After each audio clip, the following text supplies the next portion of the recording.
इस वक्त हम लोग दिल्ली के रामलीला मैदान में मौजूद हैं। एसएससी के कुछ शिक्षकों ने रामलीला मैदान के भीतर 2 दिवसीय धरने का ऐलान करा था।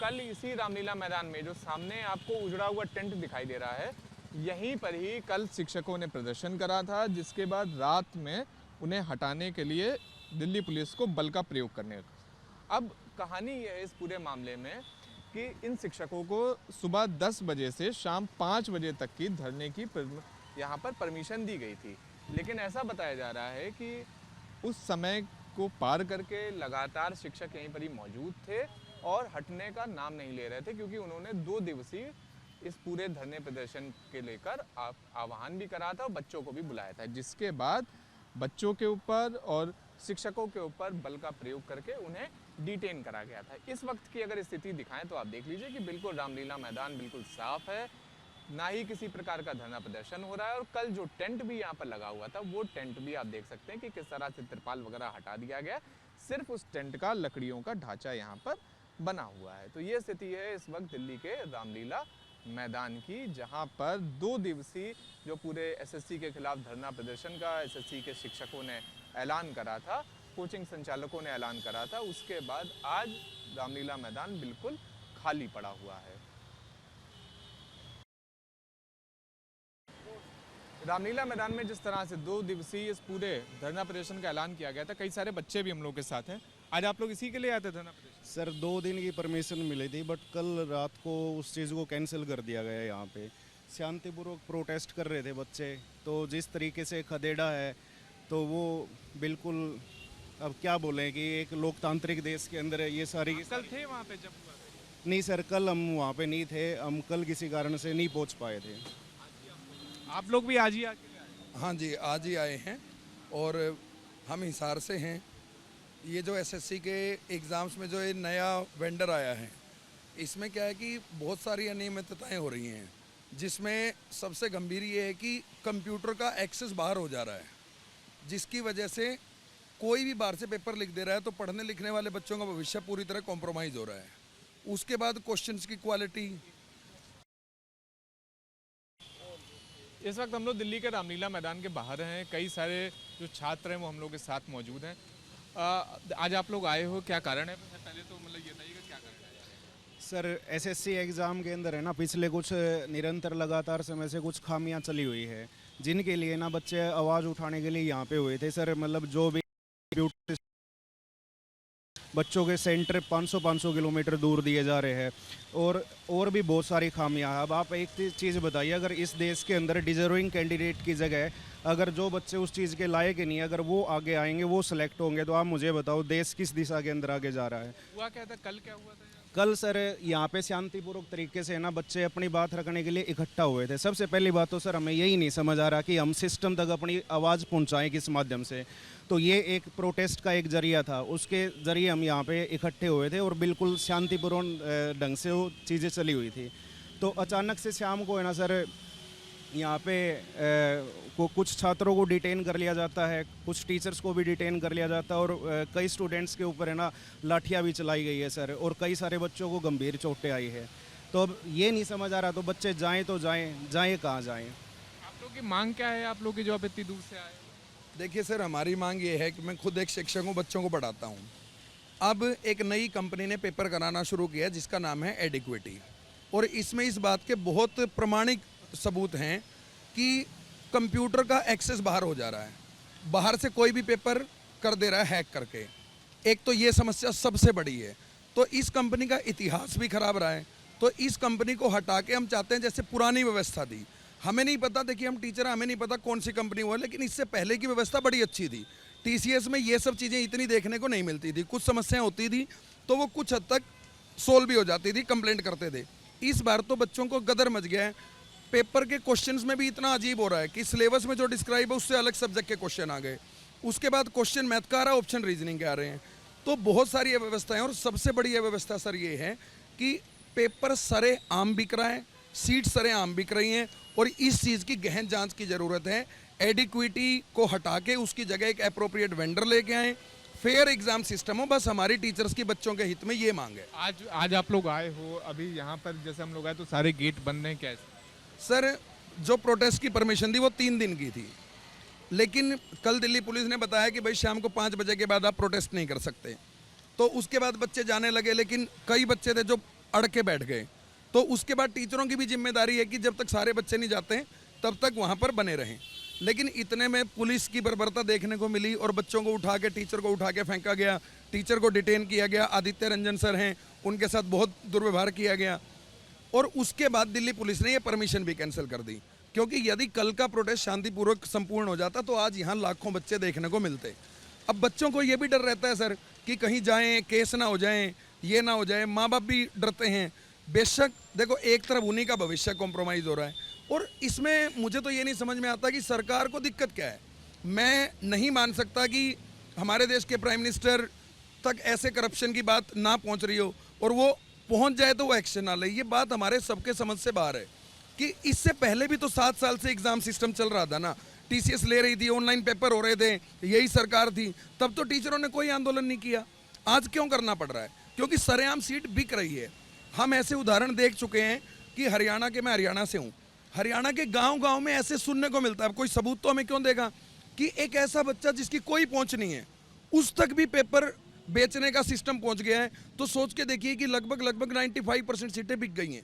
और लोगों से जरा बात करते हैं। आप कहाँ से आए हो? आप मैं उत्तर प्रदेश से आया हूँ, मुरादाबाद से। आगे आ जाइए। मतलब इसी के लिए आप आए हो एसएससी? जी जी, मैं इसी के लिए आया था। और आप भी यहाँ आके देखा है तो सारा कुछ यहाँ पे कुछ नहीं है, सब नष्ट कर दिया गया है। जैसे कि कल प्रोटेस्ट चल रहा था, अच्छी तरीके से चल रहा था, शाम 5 बजे तक का परमिशन थी। मगर सर, जो बच्चे दूर से आए हैं, अदर राज्य से आए हैं, वो कहाँ जाएंगे? कौन जानता है यहाँ दिल्ली में? तो वो यहाँ रुकने की मांग कर रहे थे कि सर हमें यहाँ रुकने दीजिए, रात को हम सो जाएंगे या बैठेंगे, जो भी करेंगे। तो मगर क्या रहा कि दिल्ली पुलिस का जो भी मंशा थी, उन्होंने जोर ज़बरदस्ती से उन बच्चों को वहाँ से हटाया, पीटा गया। सबसे बड़ी बात तो ये है कि लड़कियों को पीटा गया। वैसे तो ये सीना पीटते हैं कि महिला सशक्तिकरण, तो रात देखने को मिली महिला सशक्तिकरण, जबकि मेल कांस्टेबल पीट रहे हैं महिलाओं को। बताइए, फीमेल आपके पास फीमेल कांस्टेबल हैं, उन्हें लाइए। अगर आपको ले भी जाना है तो उन्हें बस में बैठाइए। क्या मतलब बनता है कि आप उनके चेहरे पे वार कर रहे हैं? आज वाला मतलब कहते मतलब इन्होंने अनुमति नहीं दिया। सब इनकी सब चाल है सर, क्योंकि कल इन्हें ये ख़त्म करना था कि देखा गया कि बच्चे का जो जनसंख्या लगातार बढ़ रही है, लोग आ रहे हैं, जुड़ रहे हैं, तो कहीं ना कहीं इन्हें ख़त्म ही करना था। चोर की दाढ़ी में तिनका, तो किसी तरीके से तो इन्हें ख़त्म करना था। तो आज इन्होंने अपना वो रूप दिखाया कि किस तरीके से इन्होंने ख़त्म किया है उसे, वो आप देख ही सकते हैं। यहाँ पे कुछ नहीं है, अब सब कुछ। पिछले 1 महीने से लगातार पूरे देश में सबसे ज़्यादा अगर किसी मुद्दे पर बात हो रही है तो वो हो रही है एसएससी का एग्ज़ाम देने वाले बच्चों की।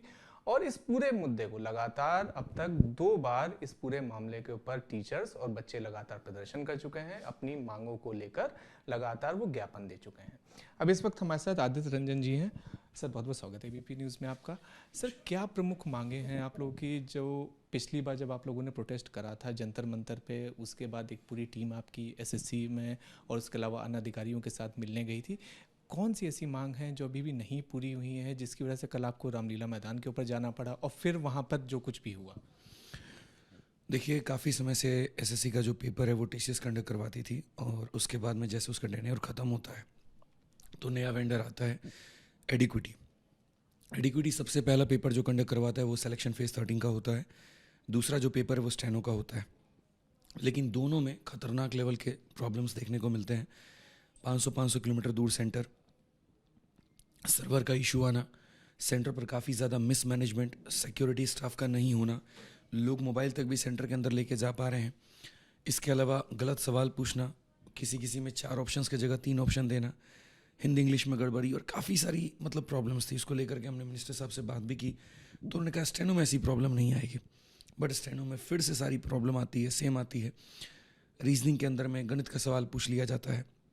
इसके बाद अभी आंसर की जब आई है तो पता चला है कि बच्चे ने जो आंसर टिक किया था आंसर की में वो आंसर ही नहीं है। अब ऐसी इतनी सारी समस्याओं के बावजूद भी एसएससी को फिर से यहाँ पर जो है सीजल का पेपर उसी एडिक्विटी से वो कराना चाहती है, और पीछे वाले दोनों पेपर में कहीं पर भी उसने री एग्ज़ाम की मांग नहीं की है। तो हमारी सरकार से सबसे पहली डिमांड यही है कि एडिक्विटी को हटाइए, एक उसके जगह पर बढ़िया कोई निष्पक्ष वेंडर लेकर के आइए जो फेयर एग्ज़ाम सिस्टम करा पाए। जो कि बच्चों का हक बनता है। दूसरा हमारा मांग था कि जैसे आप अगर रेलवे में देखते हैं कैलेंडर आ जाता है, खाली ये बता दिया जाता है कौन सा परीक्षा होगा और कौन से महीने में होगा, उसका प्री कब होगा, उसका मीन्स कब होगा, उसके बाद में फाइनल रिजल्ट कब तक आएगा, कोई जानकारी नहीं होती है। और इस लूप में बच्चा तैयारी करते रहता है। बिहार में एक बिहार एसएससी का फॉर्म निकला 2014 में, भर्ती जा करके 2022 में पूरी हुई। क्या 8 साल तक बच्चा एक सरकारी नौकरी की तैयारी करेगा? आप ये बताओ। आप 1 साल की जगह 1.5 साल का वक्त ले लो, लेकिन कम से कम उसको फिक्स तो कर दो कि इतने समय में हम बच्चों का पेपर कंडक्ट करवा देंगे, नौकरी होगा, आगे बढ़ेगा। एक सरकारी नौकरी के आस में एक बच्चा अपनी पूरी जवानी निकाल देता है और अंत में यहाँ कुछ लोगों के हाथ में ही सफलता लग पाती है। तो दूसरा हमारा डिमांड था फेयर एग्जाम सिस्टम के साथ साथ बढ़िया कैलेंडर। तीसरा हमने एक बड़ा डिमांड किया था और नया डिमांड किया था जो पहली बार था, स्टूडेंट कमीशन ऑफ इंडिया को लेकर के, कि आज के समय बच्चों का काम है पढ़ाई करना, शिक्षक का काम है पढ़ाना, धरना देना, आवाज़ उठाना नहीं। तो एक ग्रीवांसल या एडवाइजरी कमेटी हो जहाँ पर वो अपनी शिकायत को दर्ज कर पाएँ, चाहे कोई कॉलेज का स्टूडेंट है, चाहे यहाँ पर कोई बीटेक या किसी भी मतलब कॉलेज का स्टूडेंट है, कंपटीशन की तैयारी कर रहा कोई छात्र है या कोई अन्य छात्र है, किसी तरह की समस्या है तो यहाँ पर वो ग्रीवांस पोर्टल पे दर्ज करें और उसके ऊपर में उसकी सुनवाई हो पाए। और तीनों में कहीं पर भी कोई ऐसी चीज़ नहीं थी जो सरकार के किसी चीज़ के अगेंस्ट में जाती थी। इससे सिस्टम भी बेहतर होता, सरकार को भी फ़ायदा होता, बच्चों को भी फ़ायदा होता और हम लोग भी बहुत शांत तरीके से रहते हैं। कहीं पर कोई एक भी बात ऐसी नहीं थी जो किसी के हित में थी कि हाँ मैं अपने पर्सनल बेनिफिट के लिए कह रहा हूँ या कोई कंपनी के पर्सनल बेनिफिट के लिए कह रहा हूँ, और इससे सबका बेनिफिट होता। बट पता नहीं सरकार ये बात क्यों नहीं समझ रही है।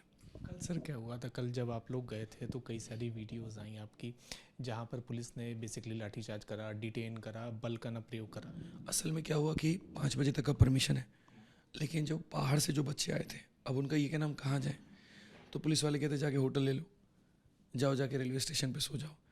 अब रेलवे स्टेशन पर भी आपको ही पता है कि अब वो माहौल नहीं है कि आप जाके सो सकते हैं, आरपीएफ वहाँ परेशान करेगी। दूसरा, खाने की व्यवस्था कुछ भी है मानो हमने करा दी, तो हमने पुलिस वालों से बस इतना कहा कि देखिए रात में तो हम आवाज़ उठाएंगे नहीं, शोरगुल करेंगे नहीं, इतनी भारी संख्या में अगर आप बच्चों को बाहर सड़क पर भेजोगे तो क्या पता यहाँ पर दिशा मुड़ जाए, क्या पता सारे लोग इंडिया गेट की तरफ बढ़ जाएं, नॉर्थ ब्लॉक की तरफ बढ़ जाएं, ये सिक्योरिटी डिस्टर्ब करेगा। आप यहीं पर इन्हें सोने दो शांतिपूर्ण तरीके से, क्योंकि अगले दिन तो सुबह फिर हमारा परमिशन है ही और इनकी गारंटी हम लेते हैं, ये कहीं नहीं जाएंगे, सब सुरक्षित रहेंगे। तो उन्होंने कहा ऐसा नहीं हो सकता, रात में हमारे पास अलाउ नहीं है। और फिर उसके बाद में वो क्या करते हैं, सिविल में, क्योंकि पुलिस की वर्दी में तो लाठीचार्ज कर नहीं सकते, सिविल में 4-5 लोगों को भीड़ में घुसाते हैं और वो लड़के हों या लड़की लात से, जूतों से, हाथ से वो मारना शुरू करते हैं, खींच खींच के गिराते हैं और पूरी भीड़ को वो डिस्टर्ब कर देते हैं। और फिर वही होता है कि सारे लोग सड़क पर आ जाते हैं, फिर सड़क पर भी इनको दौड़ा दौड़ा के मारा जाता है। मैं उस समय थाने में डिटेन था तो मुझे ज़्यादा आइडिया था नहीं, बट मेरे सामने जो मंजर हुआ बहुत गलत हुआ। सरकार को ये समझने की आवश्यकता है कि अभी जंतर मंतर पे आपने लाठीचार्ज किया एसएससी वालों पे, फिर आप अभी रामलीला पे कर रहे हो, ये तो चलता ही रहेगा, क्योंकि बच्चा तब तक चुप नहीं होगा जब तक एडिक्विटी ना हटे, जब तक ये सारी चीज़ें ना आए। तो लाठीचार्ज करवाने से बेहतर है अपनी जांच पड़ताल को स्ट्रॉन्ग करिए और जो कमियां उसको दूर करके हटाइए, आप भी सही से काम कर पाएँ, हम भी सही से पढ़ा पाएँ। आज भी मतलब प्रोटेस्ट था आप लोगों का, लेकिन रामलीला मैदान के ऊपर बहुत ज़्यादा फोर्स थी और जो बेसिकली गेट्स थे वो भी बंद थे और कई सारे छात्र वहाँ पर पहुँचे जिनका ये कहना था कि हम यहाँ पर प्रोटेस्ट के अंदर मतलब भाग लेने हैं, लेकिन कोई भी व्यक्ति वहाँ पर नहीं मौजूद था। क्या वो परमिशन देना ही थी क्या? असल में क्या था, कल जब आह्वान किया तो 2 दिन के परमिशन के आधार पर किया, तो रात में इन्होंने परमिशन ही कैंसिल कर दी। परमिशन उन्होंने साफ मना कर दिया कि हम नहीं देंगे। तो उन बच्चों ने तो कल की वीडियो देखी है, उसके आधार पे एमपी से, राजस्थान से, मध्य प्रदेश, झारखंड, जहाँ से वो सब आ गए। अब जब सुबह वहाँ पहुँच रहे हैं तो वहाँ पर कोई है नहीं। और भीड़ अगर एक साथ पहुँचे तो पुलिस नहीं रोक पाती है, लेकिन जैसे कोई 10 बजे आ रहा है, कोई 10:30 में आ रहा है, कोई 11 आ रहा है, तो उसको वहीं से भगा दिया जा रहा है। तो इसीलिए आज का ये पूरा इतर बितर हो गया।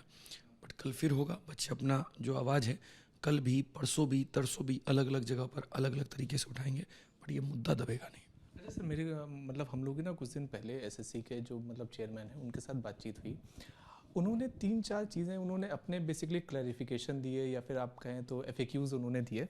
उनका ये कहना था कि जिस तरह से आपने भी अभी जिक्र करा एडिक्विटी का, उन्होंने एडिक्विटी को लेकर 3 चीज़ें उन्होंने अपनी तरफ से साझा करी या यूँ कहें दावा करा। उन्होंने कहा कि ये जो सेंटर दूर पड़ रहे हैं उसमें एडिक्विटी का कोई भी ना लेना देना नहीं, उसमें उनका, क्योंकि वो जो सारी सेंटर कहाँ पर जाएगा, किस बच्चे का, वो सारी चीज़ें SSC ड्राइव करता है, एडिक्विटी नहीं। दूसरा उन्होंने ये कहा कि जिस तरह से क्वेश्चन पेपर का भी आपने जिक्र करा, उन्होंने कहा कि पहले क्या होता था कि जिस समय पहली कंपनी थी, उन्होंने हालांकि नाम नहीं लिया लेकिन उनकी बातों से मतलब ये लग रहा था कि वो TCS के लिए बोलना चाहते थे कि पहले क्या होता था कि जो पुरानी कंपनी थी या फिर जो पुराना वेंडर था वही क्वेश्चन पेपर बनाता था, वही बेसिकली एग्ज़ाम सेंटर को मतलब कहते सेलेक्ट करता था, फिर उसके बाद एग्ज़ाम सेंटर को क्या सुविधा हैं क्या नहीं सुविधा उनको लेकर चलता था, और उसके अलावा जो बेसिकली साइबर सिक्योरिटी से लेकर वो सारी चीज़ें। फिर उन्होंने कहा कि जो सुप्रीम कोर्ट का वर्डिक्ट आया तो हमने इन चीज़ों को 4 अलग अलग कंपनियों को दे दिया। तो आज की तारीख में एडिक्विटी का जो काम है वो सिर्फ और सिर्फ सेंटर का मैनेजमेंट करना है, सेंटर कहाँ जाएगा कहाँ नहीं जाएगा वो हम तय करेंगे।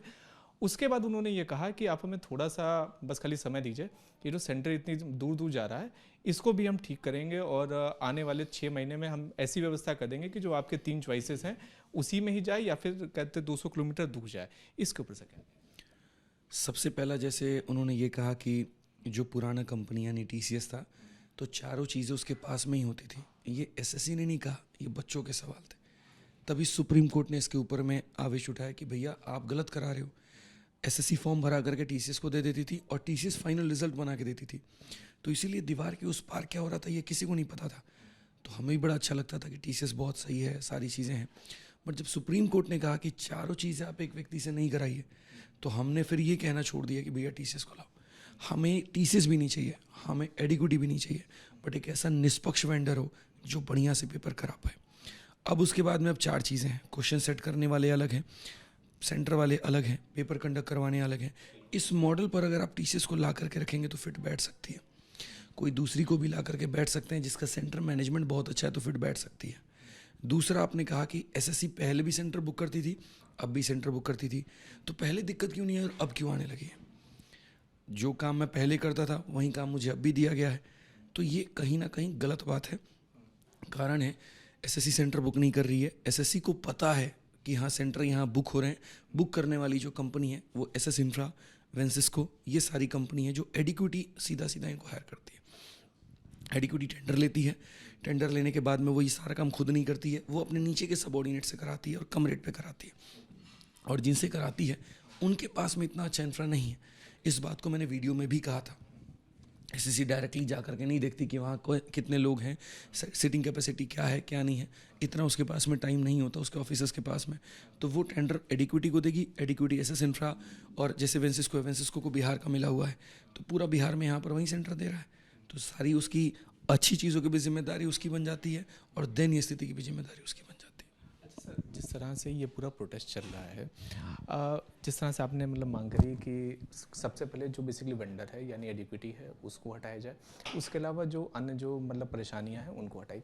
क्या जिस तरह से लगातार मतलब बच्चे भी लगातार यही मांग कर रहे हैं, क्या एडिक्विटी अगर हटेगी तो चीज़ें बेहतर होने की उम्मीद है? क्योंकि इससे पहले भी आपको मतलब याद होगा कि जब TCS थी तब भी कई बार TCS के भी मतलब विरोध में मतलब कहते आवाज़ें उठी थी कि कई जगह सर्वर प्रॉब्लम थी सारी चीज़ें। तो क्या एडिक्विटी के हटने से ही सारी प्रॉब्लम होंगी, या एक बार ये जो एक पूरी चयन प्रक्रिया है इसको ही बेहतर करना पड़ेगा और एक तरह का फीडबैक सिस्टम लाना पड़ेगा कि बच्चा जब एग्ज़ाम दे रहा है तो उसके ठीक बाद उसी विंडो के ऊपर एक फीडबैक हो जिसके अंदर बच्चा बता पाए कि आखिर उसके एग्ज़ाम के अंदर क्या क्या प्रॉब्लम आई जो आज की तारीख में मतलब नहीं मिल रहा है उन्हें? देखिए सर, सारी चीज़ें अलग अलग हैं, अलग अलग वेंडर्स आते हैं ना तो हर अलग उनकी प्रॉब्लम होती है, क्योंकि हर किसी का एक अपना स्ट्रेंथ होता है, एक अपनी वीकनेस होती है। आप जब एडिक्विटी को हटाएंगे तो कुछ तो बेसिस पर हटाएंगे, कुछ तो नॉर्म्स पर हटाएंगे कि हाँ भाई यहाँ पर ये वाली दिक्कत थी और इसी वजह से इसको हटा रहे हैं। तो उसको हटाने के बाद में जब कोई दूसरे व्यक्ति को आप लेकर के आएंगे तो जाहिर सी बात आप ये देखेंगे कि जो कमी इसके में थी वो कमी उसके में नहीं होनी चाहिए। तो ऑटोमेटिक एडिक्विटी से आ रही सारी समस्याएं नए वेंडर्स में नहीं आएंगी, और अगर आती है नए वाले वेंडर में तो इसका मतलब चयन प्रक्रिया सही नहीं है। तो ये SSC को सुनिश्चित करना है। हम उन्हें क्यों बताएं और हम उन्हें कैसे बताएं कि आपकी चयन प्रणाली क्या होनी चाहिए, ये तो उनको समझने की आवश्यकता है। फेयर एग्जाम सिस्टम कंडक्ट हो ये हम चाहते हैं, कैसे हो ये SSC सोचे, ये उसको सोचने की जिम्मेदारी है कि क्वेश्चन कौन सेट करे, कैसे सेट करे, लेवल क्या हो। अगर वो भी हम बताएंगे तो ये क्या करेंगे टॉप पे। एक आपसे एक और सवाल है, जब पिछली बार जब आप लोगों का प्रोटेस्ट हुआ था तो काफ़ी आप लोगों के बीच में भी जितने भी टीचर्स हैं सबके बीच में लगातार यूनिटी दिखी थी, आप सभी लोग एक ही सुर में लगातार बात कर रहे थे। कल के बाद से लगातार क्या हुआ है कि कुछ ऐसे टीचर्स हैं जो लगातार आपका भी विरोध कर, आपने बताने वाली वीडियो देखी कि नहीं कि लगातार आधे घंटे तक वो सारी चीज़ें कही गई कि देखिए जब बेसिकली 5 बजे तक का ही टाइम था तो फिर बच्चों को पहले क्यों बुला लिया गया, फिर उसके बाद में क्यों रुकने के लिए कहा गया, फिर उसके बाद कई सारे आरोप आपके ऊपर भी लगाए गए कि जानबूझकर रील काटने के लिए आपने ऐसा करा। इसके ऊपर क्या कहें?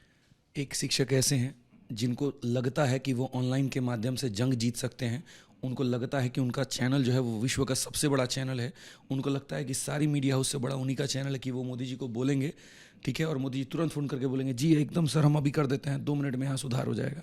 उनको ऐसी गलतफहमी हो रखी है। उनको ये लगता है कि देश के बड़े बड़े बदलाव सिर्फ उनके यूट्यूब चैनल से ही लड़े जा सकते हैं और लाखों बच्चों को बरगला करके बेबुनियादी तरीके से यहाँ पर गुमराह करके और जीता जा सकता है। तो उनको ये बर्दाश्त होता नहीं है कि उनके अलावा कोई दूसरा टीचर अगर कोई इनिशिएटिव ले रहा है तो यहाँ पर वो उसको सही ठहरा पाए। उनको ये लगता है ये हमारे हाथ से निकल रहा है, ये नहीं निकलना चाहिए, कभी ऐसा होना नहीं चाहिए। उनके हिसाब से जो जितने भारत में प्रोटेस्ट होते हैं वो सारे गलत हैं। उनके हिसाब से वो जो कहेंगे वो राइट है, उनके अलावा कही गई सारी बात गलत है। और एक शिक्षक के आधार पर हम बच्चों का भविष्य नहीं छोड़ सकते हैं। उस प्रोटेस्ट में अकेला आदित्य रंजन नहीं थे, कम से कम 200 टीचर थे और पूरे दिन में मुश्किल से 5 मिनट भी हमने माइक नहीं संभाला होगा। हर शिक्षक अपनी बात कह पा रहा था और उनको इस बात की थोड़ी चुक है कि हम स्टार क्यों नहीं बन पाए, जो हम अपने चैनल से कारनामा करते हैं, हम रामलीला से क्यों नहीं कर पाए। आप एक बात बताओ, 1 शिक्षक, 2 शिक्षक, 3 शिक्षक जो ये गुट है इनका, इसके अलावा एक भी शिक्षक मुझे आप बता दो जो इस प्रोटेस्ट को असफल बता रहा है। तो ये थोड़ी आप भी समझिए यहाँ पर कि कई लोगों को सिर्फ अपनी पड़ी होती है, अपने आप को होड़ बनानी होती है, हम आगे छाए रहें, और वो ऐसे लोग हैं जो बच्चों के भविष्य का बेड़ा गर्क कर रहे हैं। अब सर आगे किस तरह से अब आप लड़ाई लड़ने वाले हैं, क्योंकि लगातार जब से जुलाई के ही लास्ट वीक से आप लगातार बच्चों की जो मांग है उसे लगातार उठा रहे हैं। एसएससी के भी सामने आप गए थे प्रोटेस्ट के भी माध्यम से, चाहे जंतर मंतर हो, चाहे रामलीला मैदान के माध्यम से हो। तो अब किस तरह से बच्चों की इस लड़ाई को और आगे लेकर जाएंगे? अभी आगे की लड़ाई जारी रहेगी। ये भी परमिशन लेना अपने आप में बहुत मुश्किल था और दिल्ली का ये सबसे बड़ा आंदोलन था। आप लोग बेहतर समझ सकते हैं, तभी आप और हम यहाँ पर हैं, नहीं तो नहीं होते। उस प्रोटेस्ट से ही कहीं ना कहीं बातें बहुत ऊपर तक गई हैं। आज ट्विटर पर भी हमारी सारी चीज़ें ट्रेंड कर रही हैं, लोगों के बीच में भी, मीडिया के बीच में भी, और मंत्रालय तक भी सारी बातें घूमी हैं। तो ये आंदोलन जारी रहेगा सर, ये हटेगा नहीं। दिल्ली में परमिशन ना मिला कहीं और सही, लेकिन बच्चों की बात दबेगी नहीं। जब तक ये हमारी मांग पूरी नहीं होती, ये जारी रहेगा। समय क्या होगा, जगह क्या होगा, तरीका क्या होगा, समय समय पे आपको पता चलता है। एसएससी के अलावा जो और भी एग्जाम्स हैं जहाँ पर प्रॉब्लम्स हैं, क्या उनको लेकर भी आप लगातार बातचीत करेंगे, सवाल उठाएंगे? बिल्कुल बिल्कुल है। हमने जैसे रेलवे के कैलेंडर के बारे में बात किया, हमने बिहार एसएससी के बारे में आपसे कहा, यूपी के परीक्षाओं के बारे में कहा कि जहाँ फॉर्म की फ़ीस के अलावा कुछ और बात ही नहीं होती है। तो सभी हमारे में है कि या तो गवर्नमेंट जो एग्ज़ाम्स हैं चैनलाइज करिए, सही तरीके से उनको बनाइए। यूपीएससी जैसे व्यवस्थित है वैसे आप सभी को व्यवस्थित करिए कि आज का जो भारत देश का युवा है, जिसकी उम्र 18 से 30 साल के बीच में है, जिसने सरकारी नौकरी को मान करके उसके बीच में सब कुछ अपना जी जान झोंक दिया है और अपने लाइफ का सबसे बेस्ट फेज वो उस गवर्नमेंट एग्ज़ाम को दे रहा है, तो परेशान ना हो।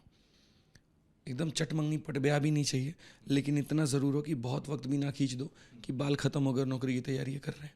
ये वो डिज़र्व नहीं करता है। युवा का समय सबसे कीमती समय होता है और उस टाइम को अगर आप बर्बाद करते हैं तो आपका देश कभी आगे नहीं बढ़ पाएगा।